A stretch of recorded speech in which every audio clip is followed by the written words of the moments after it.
Welcome back everyone. हम लोगों का लॉ का सीए फाइनल लॉ का सुपर रिवीजन सीरीज चल रहा था। उसमें आईबीसी कोड 2016 लास्ट हम लोग का था, उसी का कंटिन्यूएशन है। This is part 3 of IBC. तो फ्लो चार्ट में आते हैं। अपना ये एप्लीकेशन टू एनसीएलटी हुआ था। उसके बाद एनसीएलटी आईपी को आईआरपी अपॉइंट करता है, वो स्टेप हुआ। देन आई जो आईपी आईआरपी अपॉइंट हुआ, he will make a public announcement. Then IRP verifies the claims and constitute COC. उसके बाद COC का COC मीटिंग कोरम वो सब वहाँ तक अपने हम लोगों का हुआ था। And in this particular video we are going to start with this particular topic, appoint RP in COC meeting.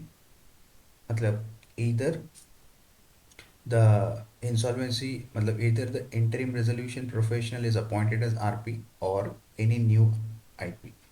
मतलब यहाँ पे क्या है, either IRP or new IP can become resolution professional। तो यहाँ से अपना अभी डिस्कशन चालू होगा एंड डायरेक्टली लोग वहीं पे चलते हैं, right? Okay,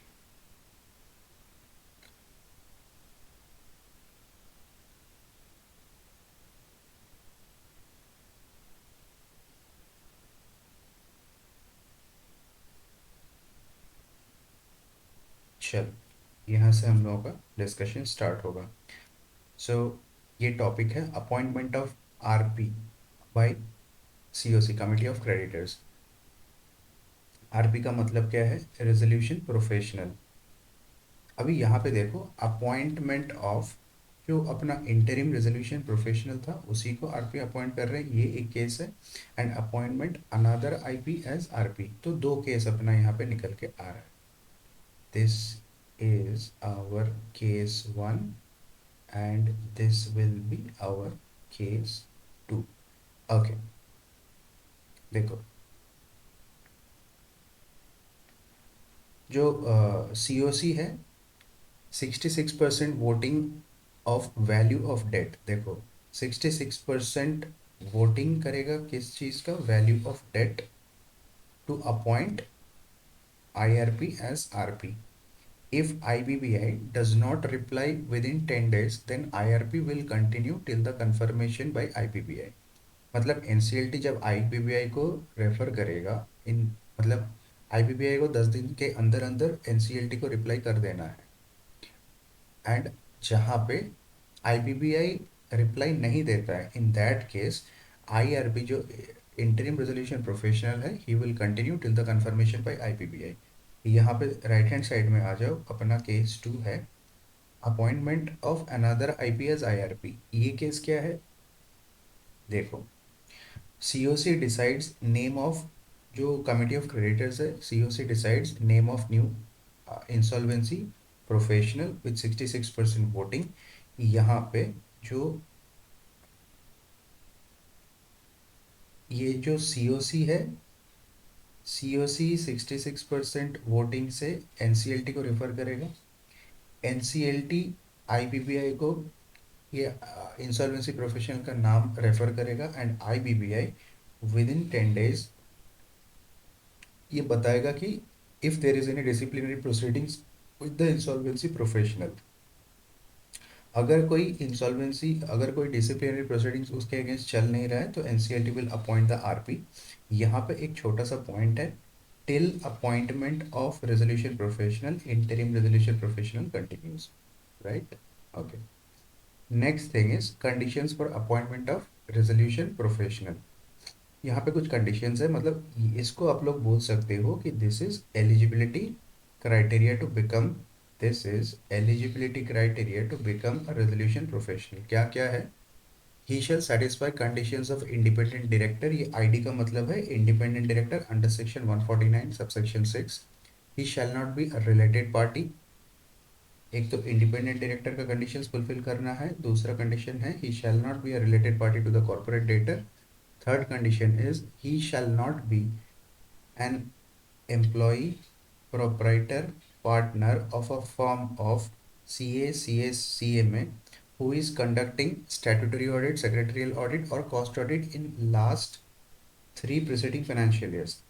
Fourth condition is he shall not be any employee, proprietor, partner of a legal or consulting firm who receives at least 5% of its total receipts, 5% of its total receipts in 3 preceding financial years from the corporate data. तो यहाँ पे 4 point है. एक point है independent director का, दूसरा point है related party का, तीसरा पॉइंट है कोई भी employ, proprietor, partner of audit firm या तो कॉस्ट कंपनी सेक्रेटरी फर्म या तो cost accountant firm. Fourth thing is he shall not be employ, proprietor, partner of a legal और consulting firm. Then replacement of RP, मतलब जो resolution professional है उसको replace कौन कौन सा कंडीशन में किया जाता है. एक तो देखो ये कमिटी ऑफ क्रेडिटर्स है. कमिटी ऑफ क्रेडिटर्स को रिप्लेसमेंट करने के लिए फर्स्ट ऑफ ऑल 66% वोटिंग चाहिए एंड रिटन कंसेंट चाहिए ऑफ द न्यू आरपी. मतलब जो न्यू आरपी को अपॉइंट करना होगा ना, उससे एक डिक्लेरेशन चाहिए, 66% वोटिंग चाहिए and name of new RP. अभी ये सीओसी क्या करेगा, ये सब चीज़ दे देगा एनसीएलटी को. एनसीएलटी फिर एनसीएलटी वो जो NCLT will refer name of new resolution professional to IPBI को रेफर करेगा. IPBI within 10 days reply करता है. क्या रिप्लाई करेगा, whether any disciplinary proceedings is pending against the IP और not. If IPBI delays till then old RP will continue. And अगर यहाँ पे डिसिप्लिनरी प्रोसीडिंग्स, ये जो डिसिप्लिनरी प्रोसीडिंग्स है ना, इसका आंसर अगर नो में आता है, इन दैट केस ये जो एनसीएलटी है, NCLT will appoint new RP. ठीक है. नेक्स्ट थिंग इज पावर्स और duties of resolution professional. He shall take custody, he shall take custody of assets of corporate debtor. He shall manage the affairs of corporate debtor. He shall make a list of claims of all creditors. He shall prepare information memorandum and give it to the resolution applicant. He shall raise interim finances. He shall invite resolution. He shall invite resolution applicant by newspaper ad. Present resolution plan to COC. Resolution plan COC को forward करना पड़ेगा for approval. Next is appoint professional like he shall appoint professional like registered valuers within 7 days from receipt of order of NCLT. Attend COC meetings. He shall assure avoidance of certain transactions which is prejudicial to the interest of the company. अभी ये वाला point ना बहुत important है, इसको मैं star mark करा रहा हूँ. He shall assure avoidance of certain transactions which is prejudicial to the interest of the company. अभी यहाँ पे 3 टाइप का ट्रांजैक्शन स्पेसिफाई किया गया है. एक तो देखो preferential transactions, second is under value transactions, third is extortionate transactions. अभी ये सब का डेफिनेशंस क्या क्या है सीखते हैं. प्रेफरेंशियल ट्रांजैक्शन क्या है, which creates a preference of one creditor over another creditor. अभी इसका मतलब क्या है, मतलब समझो कंपनी में कोई क्रेडिटर ए है, कोई क्रेडिटर ए है एंड कोई क्रेडिटर जो रिलेटेड पार्टी है बी है. तो कंपनी क्या किया, कंपनी का फाइनेंशियल पोजीशन खराब होते जा रहा है. कंपनी को पता है कि फ्यूचर में उसका जो रिलेटेड पार्टी है उसको पेमेंट नहीं मिलेगा as per the priority waterfall if the company goes into liquidation. In that case company क्या करेगा, वो जो उसका रिलेटेड पार्टी है उसको पहले उसका ड्यूज क्लियर कर देगा. इसको बोलेंगे प्रेफरेंशियल ट्रांजैक्शन. अभी जो यहाँ पे कोई कंपनी अगर प्रेफरेंशियल ट्रांजैक्शन में इन्वॉल्व होता है, इन दैट केस ये जो आरपी है उसका क्या ड्यूटी है, he shall inform to the NCLT. NCLT क्या करेगा, order for restoration.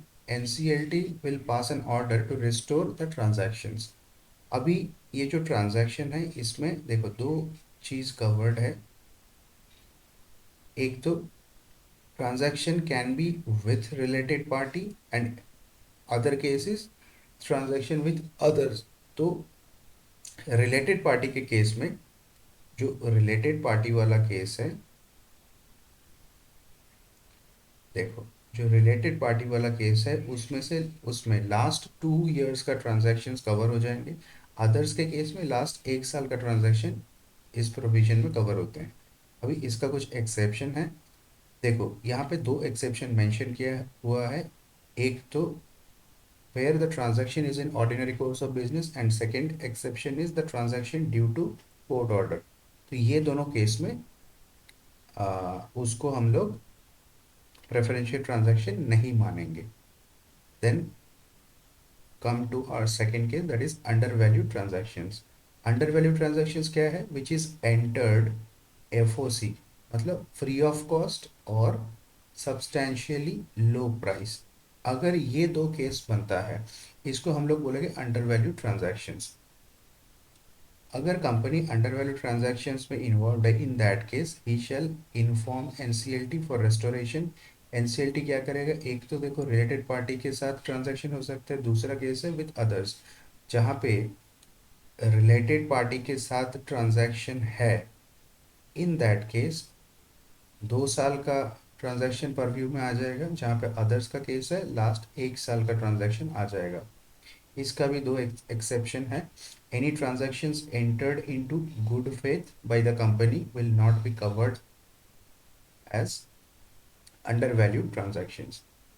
And the third category of transaction is extortionate transaction। extortionate transaction हम लोग किसको मानेंगे? where the company has acquired loan at substantially higher rate of interest।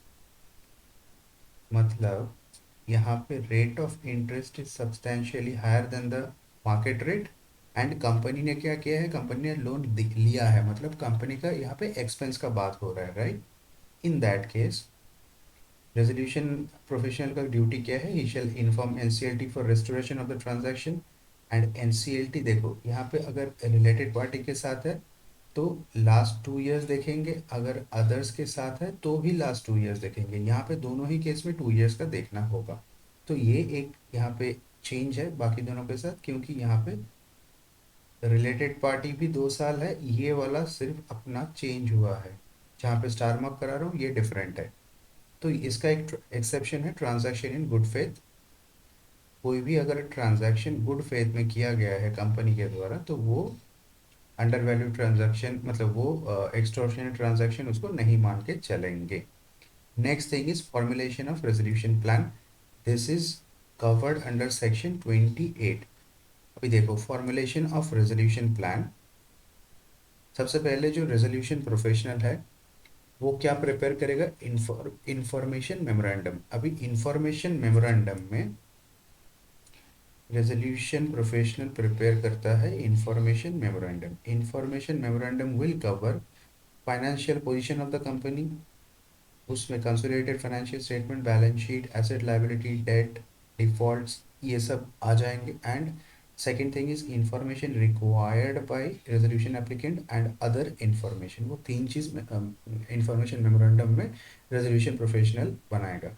किसको देगा? Resolution applicant को। Now resolution applicant क्या करेगा? He will prepare resolution plan and give it back to the resolution professional. अभी रेजोल्यूशन प्रोफेशनल क्या करता है? Resolution professional he will verify resolution plan. अभी वेरीफाई कौन कौन सा एस्पेक्ट में करना होगा उसको वो भी देख लेते हैं। देखो रेजोल्यूशन कॉस्ट, एक तो रेजोल्यूशन कॉस्ट प्रोवाइडेड फॉर वो चेक करेगा। Next thing is operational creditor interest, मतलब first point is resolution cost provided और not, second point is operational creditors interest. At least मतलब इंटरेस्ट क्या बोलते हैं? देखो मेनली क्या है, जो सीओसी फॉर्म होते हैं ना, सीओसी में फाइनेंशियल क्रेडिटर्स बैठते हैं। अभी रेजोल्यूशन प्रोफेशनल को ये इंश्योर करना है कि ऑपरेशनल क्रेडिटर्स का जो ड्यूज है उसको अंडरमाइन नहीं किया गया है, at least the amount receivable in liquidation waterfall. Then IBBI guidelines follow हो रहा है कि नहीं, उसके बाद if amalgamation if there is an amalgamation और merger in resolution plan, then CCI approval is taken और नॉट। सीसीआई मतलब कंपटीशन कमीशन ऑफ इंडिया। तो यहाँ पे सीसीआई का मतलब है, सीसीआई का मतलब है Competition commission of India.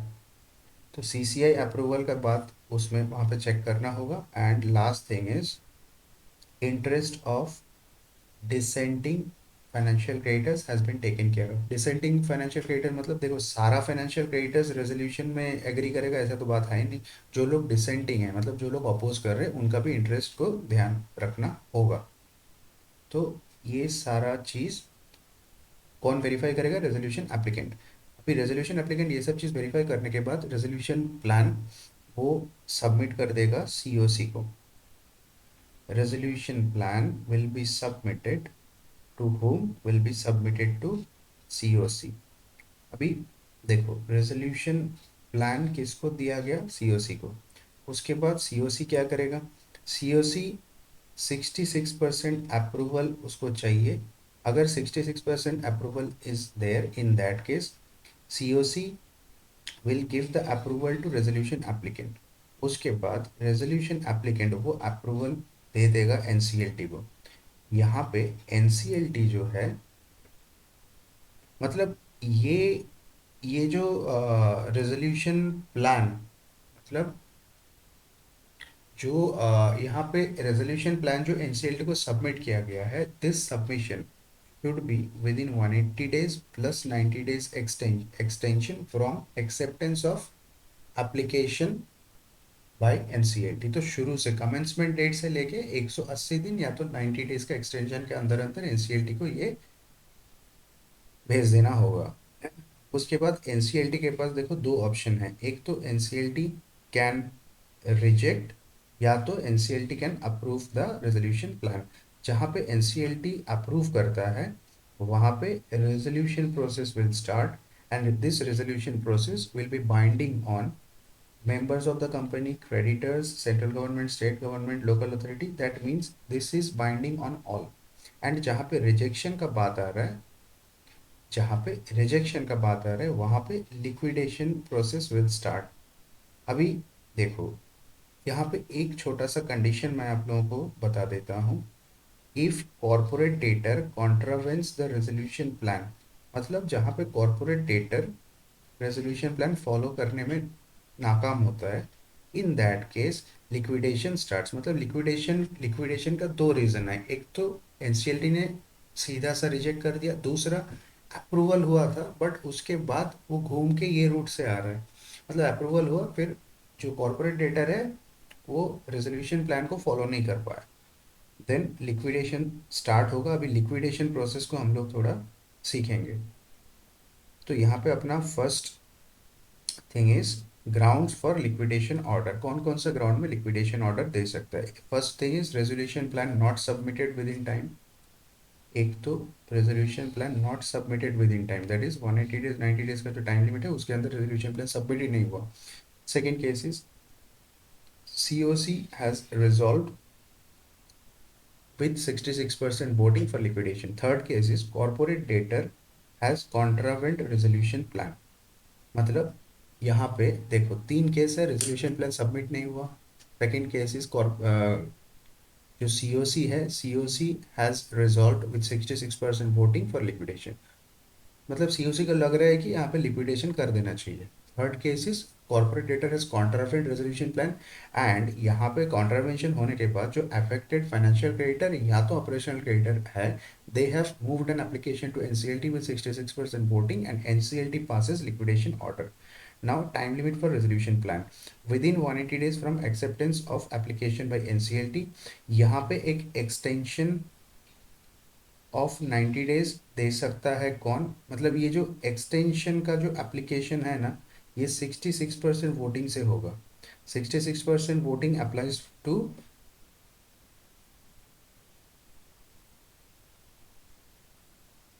Application for extension, ये एक्सटेंशन वन टाइम एक्सटेंशन है। तो यहाँ पे एक्सटेंशन का एप्लीकेशन किसको देगा, एनसीएलटी को। एंड ये one time extension of maximum 90 days available NCLT करा सकता है। तो एनसीएलटी को अप्लाई करेगा एनसीएलटी। अभी ये देखना है if there is any legal proceeding against corporate debtor.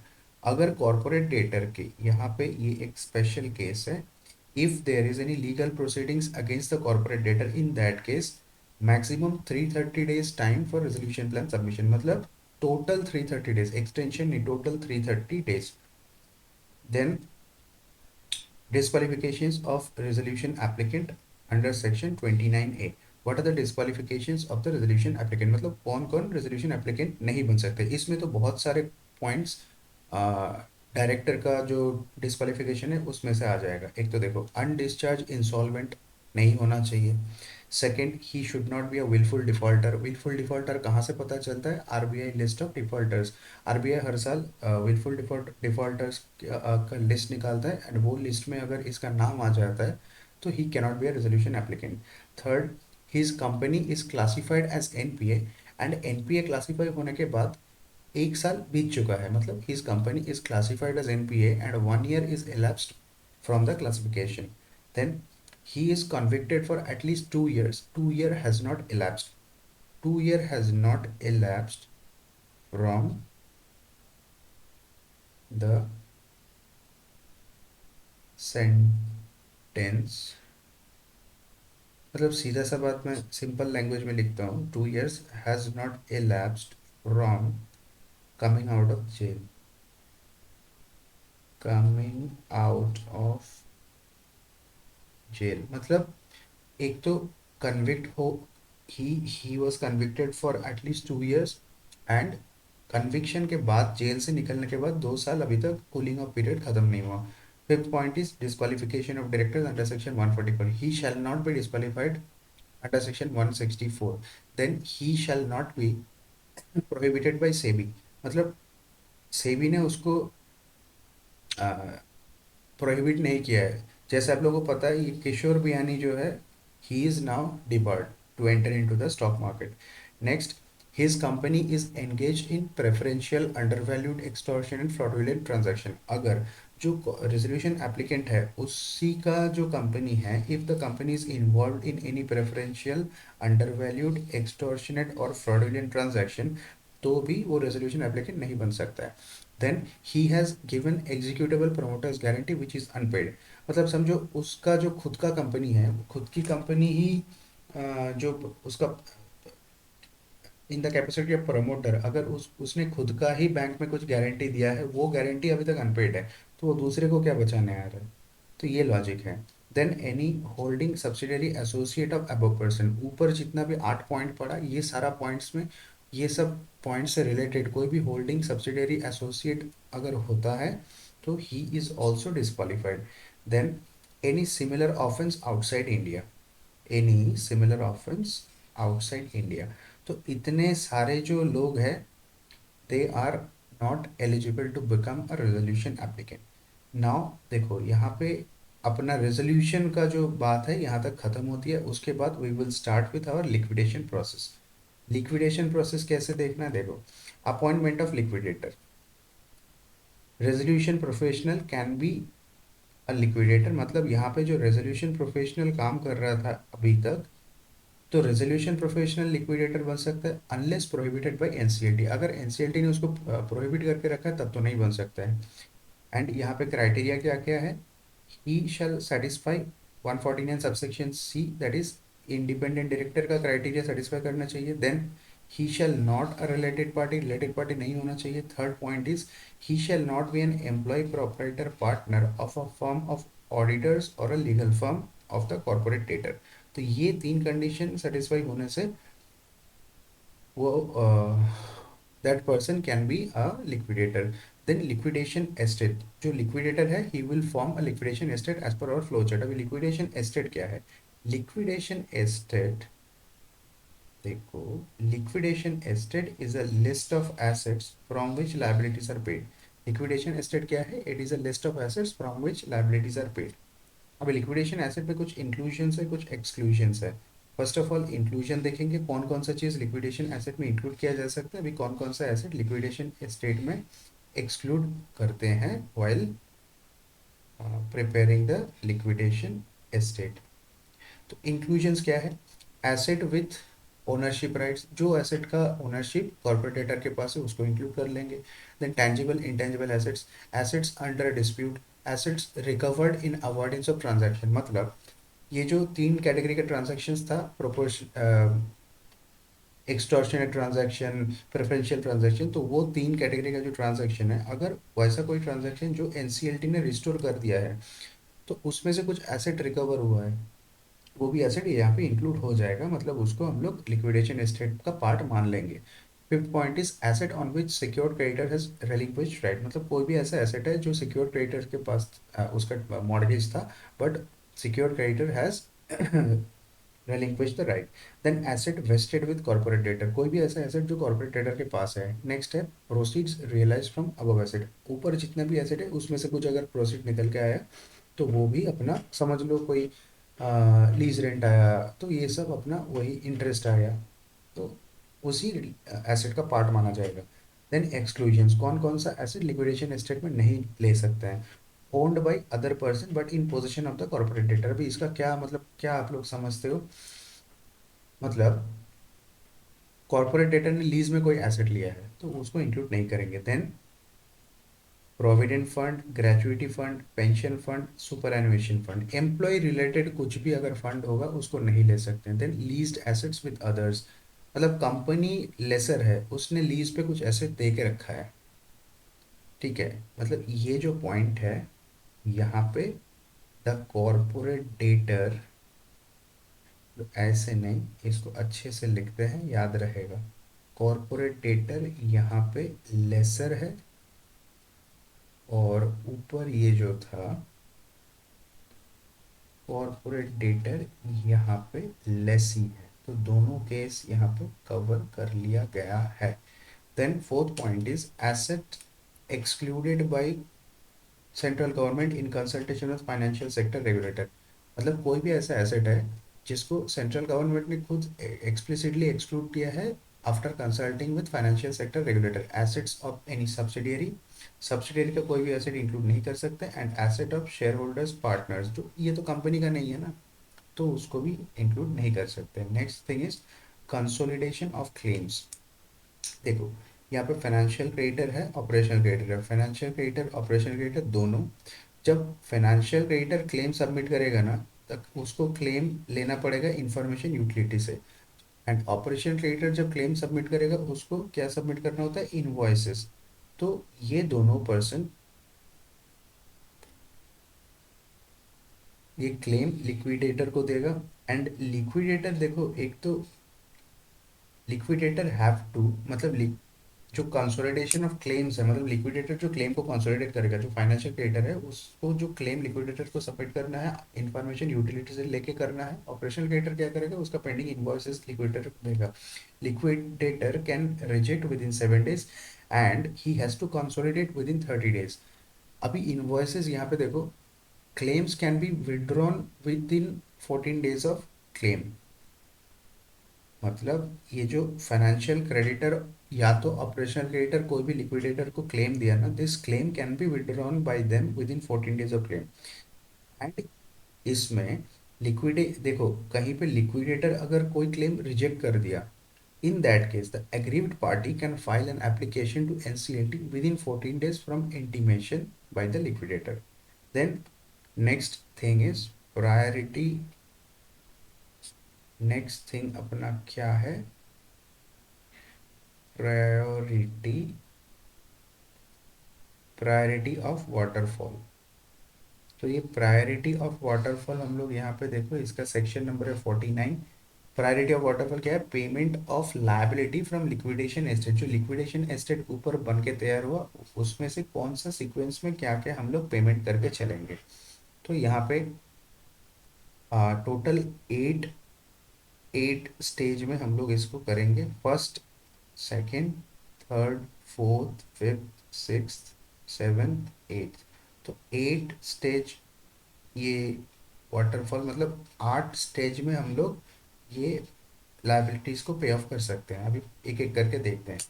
First जो सबसे पहले जो रेजोल्यूशन प्रोसेस कॉस्ट है एंड जो लिक्विडेशन कॉस्ट है including remuneration of resolution professional and liquidator, ये सबसे फर्स्ट प्रायोरिटी है। सेकेंड प्रायोरिटी क्या है? वर्कमैन, मतलब वर्कमैन का जो लास्ट 24 आवर्स, जो वर्कमैन है कंपनी का, इनका last 24 months and security and secure creditors. देखो workman last 24 months and secure creditors, ये पारी पासू चार्ज है। पारी पासू चार्ज किस दिन का देखना है? On last balance sheet date. ठीक है। पारी पासू का मतलब है प्रोपोर्शनेट चार्ज। देन अपना प्रायोरिटी नंबर थर्ड कैटेगरी में आता है एम्प्लॉय का कुछ भी ड्यूज है, एम्प्लॉय ड्यूज लास्ट 12 मंथ्स का यहाँ पे देखना है। अभी उसके बाद फोर्थ स्टेज में आ जाओ, इसमें क्या है, सब अनसिक्योर्ड फाइनेंशियल क्रेडिटर्स को हम लोग इसमें प्रायोरिटी देंगे। Fifth priority is government dues. Government dues कितना है? लास्ट 2 ईयर्स का, लास्ट 2 ईयर्स में गवर्नमेंट ड्यूज जितना है वो। देन अनपेड टू सिक्योर, यहाँ पे यहाँ पे स्टेप नंबर 2 में जो सिक्योर, देखो पारी पासु चार्ज में क्या सिक्योरिटी क्रेडिटर्स, उसके बाद भी कुछ बैलेंस बच सकता है ना, तो वो सिक्योरिटी क्रेडिटर्स यहाँ पे आ जाएगा स्टेज नंबर 5 में। उसके बाद सिक्स स्टेज में क्या है? जो वर्कमैन यहाँ पे स्टेप नंबर 2 में था, अभी 2 साल से भी पुराना जो भी है उसको, वो है यहाँ पे कवर हो जाएगा। एम्प्लॉय का कुछ ड्यूज है, मतलब 12 महीने वाला तो थर्ड कैटेगरी में खत्म कवर हो गया था, यहाँ पे 1 साल के, 1 साल से भी पुराना वाला कवर हो गया। देन गवर्नमेंट ड्यूज, देखो ये स्टेप नंबर 5 में कवर हुआ था, यहाँ पे कौन सा आ गया? Government dues. इन जो भी गवर्नमेंट ड्यूज 2 साल से भी पुराना है वो कवर हो गया। देन उसके बाद सेवेंथ सेवेंथ स्टेज में हम लोग प्रेफरेंस शेयर को देंगे and the last stage will be equity shares. Equity shares, they will receive the residual amount. Then fast track insolvency, there is a concept called fast track insolvency. This is fast track insolvency process and ये process optional है for the corporate debtor. This is not a mandatory one. ये चाहे तो normal process में भी जा सकता है, चाहे तो फास्ट ट्रैक में भी जा सकते हैं। अभी देखो फास्ट ट्रैक का जो है ये एक बहुत ही छोटा सा एक सेक्शन है। इसमें क्या है, जो टाइम लिमिट है ना, इसको आप लोग ऐसे याद रखो, time limit is exactly the half. जो नॉर्मल टाइम लिमिट है उसका हाफ हो जाएगा। वहाँ पे 180 दिन था, यहाँ पे 90 डेज। वहाँ पे एक्सटेंशन था 90 डेज, यहाँ पे उसका आधा 45 डेज एक्सटेंशन हो गया। एंड यहाँ पे एक चीज याद रखना, वहाँ पे जो नॉर्मल प्रोसेस है उसमें 66% सीओसी अप्रूवल चाहिए था फॉर एक्सटेंशन एप्लीकेशन, यहाँ पे 75% सीओसी अप्रूवल चाहिए फॉर एक्सटेंशन। ये जो एक्सटेंशन का जो एप्लीकेशन देना है ना, इसमें यहाँ पे 75% वोटिंग चाहिए, वहाँ पे 66% चाहिए था। Then eligible person for fast track insolvency, अभी कौन कौन सा ऐसा कॉर्पोरेट डेटर है जो फास्ट ट्रैक इंसॉल्वेंसी में जा सकता है? एक तो स्मॉल कंपनी, कोई भी स्मॉल कंपनी, जो कंपनीज एक्ट 2013 के हिसाब से डेफिनेशन है, स्मॉल कंपनी यहाँ पे जा सकता है। Second thing is second second eligible company is a startup. Startup, अभी स्टार्टअप का क्या है, ये स्टार्टअप कंपनी होना चाहिए, नॉट अ पार्टनरशिप फर्म, मतलब startup not being a partnership firm.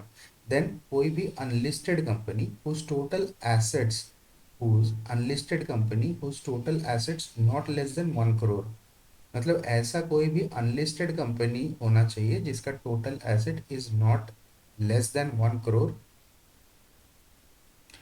तो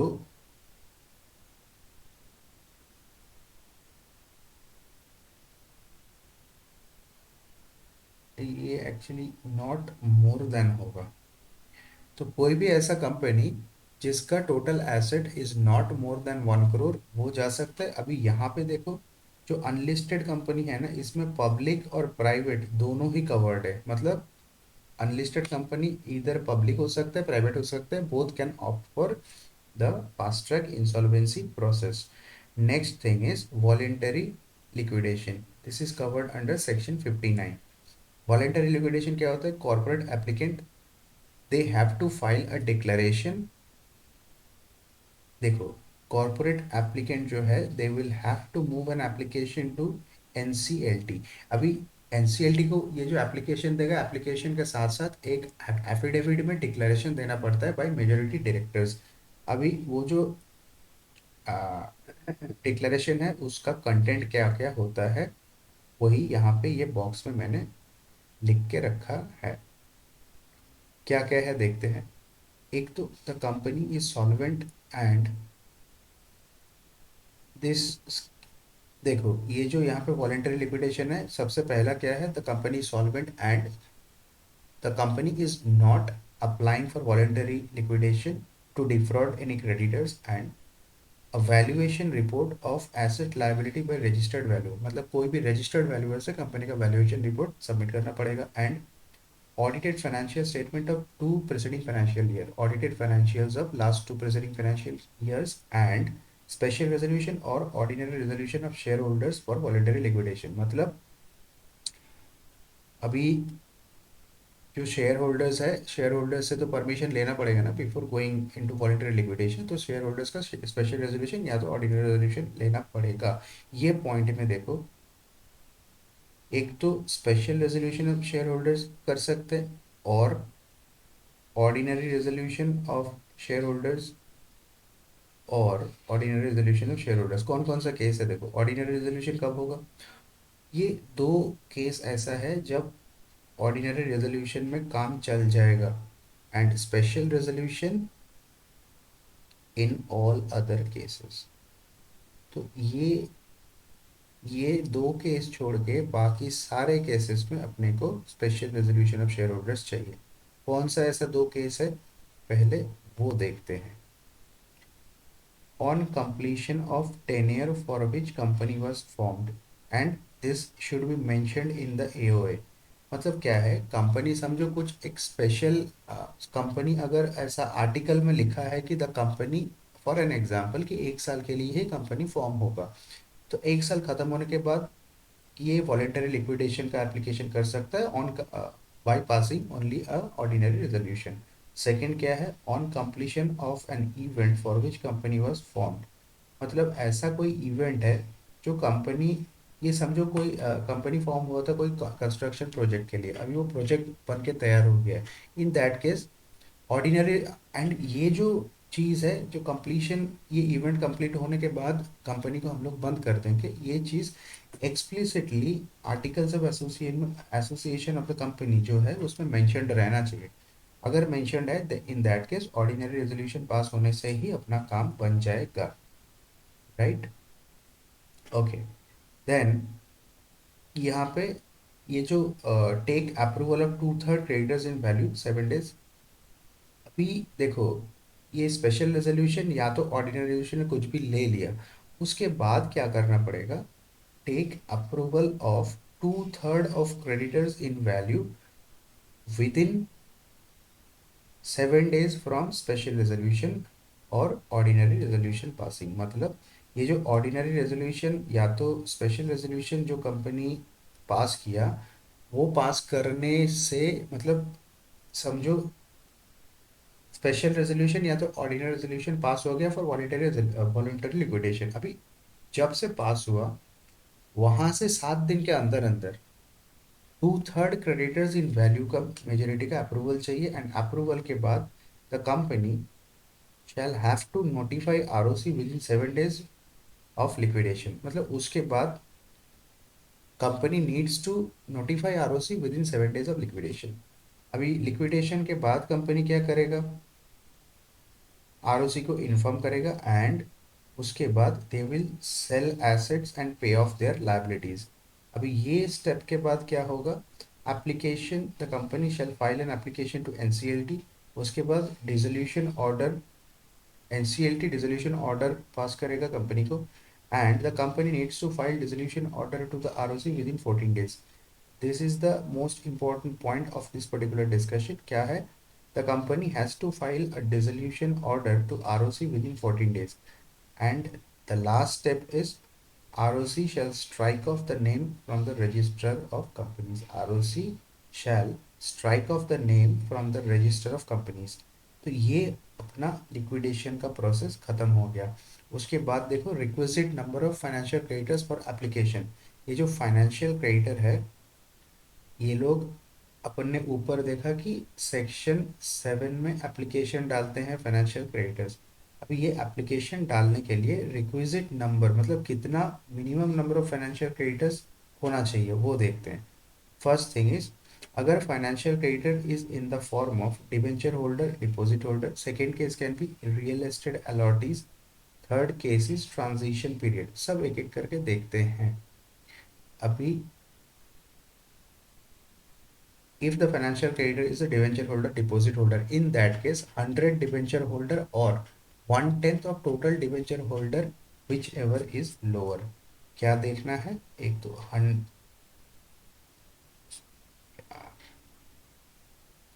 यहाँ पे मिनिमम 100 डिबेंचर होल्डर और 1/10 ऑफ 100 डिबेंचर होल्डर और 1/10 of total number of debenture holder whichever is lower.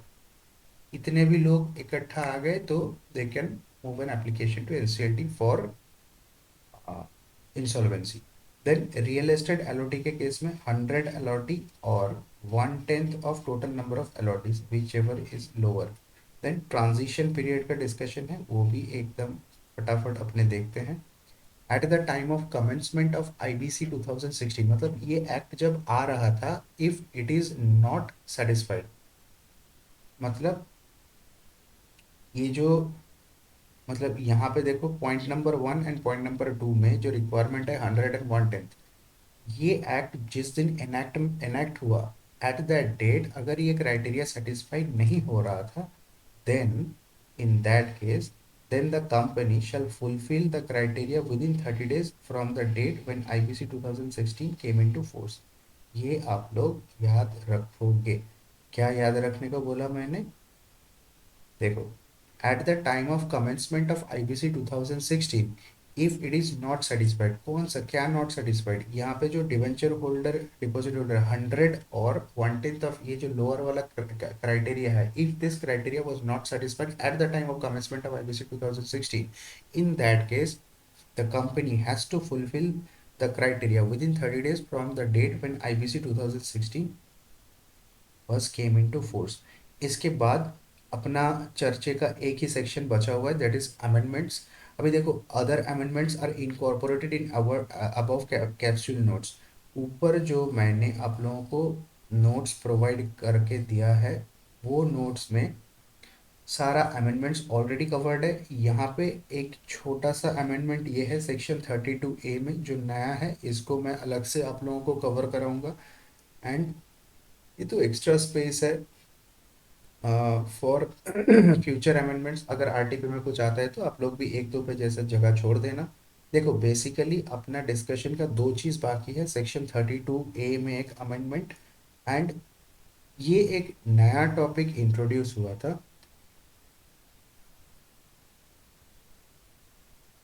Last attempt के टाइम पे, बट इसमें से अभी तक क्वेश्चन आईसीआई ने नहीं पूछा है।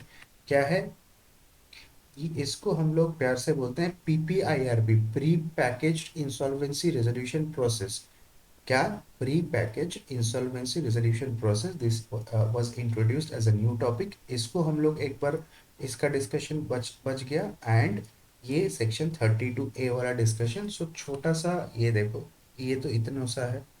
एंड ये जो प्री पैकेज है ये थोड़ा सा अपना बड़ा डिस्कशन है, लगभग 3-4 पेज तक ये चलने वाला है। So guys, this was our discussion of IBC 2016। ये अपना डिस्कशन का थर्ड पार्ट था, एंड इसके, yes this was the third part. And इसके बाद वाला जो पार्ट है उसमें मैं आप लोगों को ये दोनों जो जितना पेंडिंग है उसको कवर करा दूंगा। So as I promised, I think IBC में 2.5 आवर्स के आसपास हम लोगों का लग रहा है। देखो see IBC is a very big topic, but मैंने बहुत कोशिश किया कि कितना समराइज मैनर में आप लोगों को समझाऊं। I hope you all are enjoying this revision videos. And अगर आप लोगों को सच में अच्छा लग रहा है तो डेफिनेटली आप लोग लाइक करो एंड कमेंट करके मेरे को फीडबैक दो। एंड चैनल को डेफिनेटली सब्सक्राइब करो। तो गाइज मिलेंगे अगले वीडियो में। अगला मतलब ये वाला वीडियो का जो डिस्क्रिप्शन बॉक्स है उसमें आप लोगों को मेरा टेलीग्राम चैनल का लिंक मिल जाएगा। एंड वही उसी डिस्क्रिप्शन में आप देखोगे, मैं आईपीसी का जो रिलेटेड पिछला 2 वीडियो है उसका भी आप लोगों को इसी वीडियो में लिंक मिल जाएगा।